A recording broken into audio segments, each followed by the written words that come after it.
வடித்து அப்படியே சுட சுட சுட எடுத்துகிட்டு வராரு. பெங்களூர்லேருந்து சஞ்சீவ் கற்றுட்ருக்காரு 10 நாளாக. நடு மையமாக கொட்டணும். கரண்டியை இந்த இடத்துல தடுத்து அப்போ தான் நடுவில் மசாலா ஒதுங்காமல் ஓரம் போகாமல் உங்களுக்கு சூப்பராக கிடைக்கும்.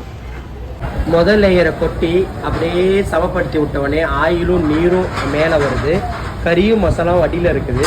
2வது லேயராக அதே மாதிரி அப்படியே வடித்து எடுத்து வந்து கொட்டும் போது நமக்கு திரும்பவும் ஆயிலும் நீரும் மேலே வரும். பிரியாணி மசாலா அடியில் இருக்கும், ஜூஸியாக சூப்பராக கிடைக்கும்.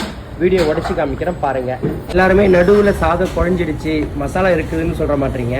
கொட்டும் போது எடுத்துகிட்டு வந்து அப்படியே கொட்டக்கூடாது. அரிசி கொட்டும் போது கரண்டியை இந்த நடு மையமாக இப்படி பிடிக்கணும்.